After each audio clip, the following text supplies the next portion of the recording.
Making Filipino food can actually be really interesting because with almost any dish, the goal is to be able to achieve a balance of many flavors. You have the saltiness, the umami, the sweetness, and sometimes even bitterness. Now, ARROZ a la Cubana is no different. With one bite, you should be able to taste the tanginess from a tomato base, the sweetness from caramelized onions and raisins, and the umami from meat. Now, added layer of challenge if you're a Filipino like me who hasn't had red meat or pork for over a decade.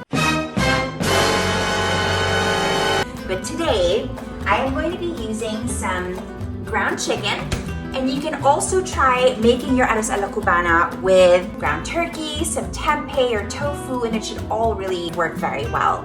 Now, traditionally, ARROZ a la Cubana is eaten with fried plantains, fried egg over rice. I mean, how can you go wrong, right? So I'm getting really hungry, and I think that we should get cooking. So here's what goes in the pot. Here we have some raisins, some ground chicken, salt and pepper, tomato sauce, onion, garlic, some frozen peas, and for the side, we're going to be preparing a fried egg and some fried plantains. This particular kind is called saba. Okay, so we're going to heat some oil, and once you get to a good temperature, actually my gauge is kind of my hand. I just go like this. I'm like, oh, okay, it's hot. Garlic. Ooh. And some onion.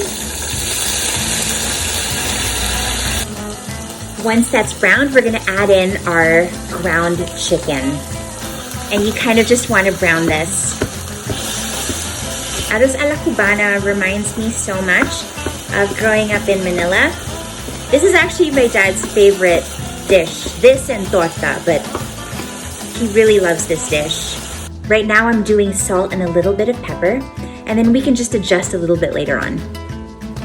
Once we kind of get to this point, we are going to add some tomato sauce. Alright. You know, tomatoes can actually be very acidic and very tangy, so to balance that out, we're not using sugar, but we're using the natural sweetness of some raisins. And this is just kind of going to even out the tanginess that we get from that can of tomatoes.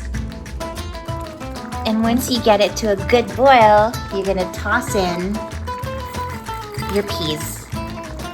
Some people will actually put in different vegetables like, carrots and corn. But I kind of like the simplicity and the happiness and Christmas vibe of the green and red. And this is always how I've eaten it.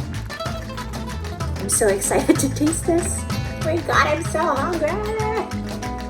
I have to tell you guys, this smells like home. This is way cool. We've been letting this cook down for a few minutes now, and this is basically what it's looking like.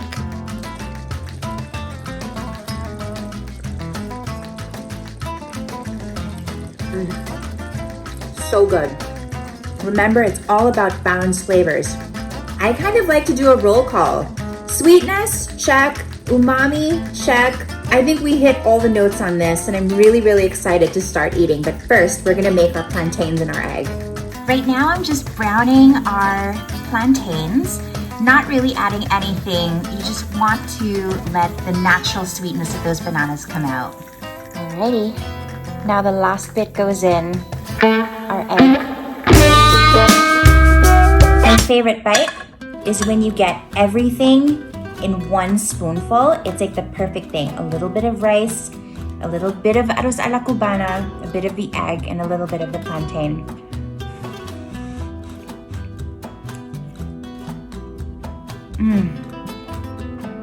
Oh my God. I hope you enjoyed cooking with me again today. If you ever make this at home, don't forget to tag me on Instagram. Stay safe, guys. Wash your hands often and try not to touch your face. See you later. Bye.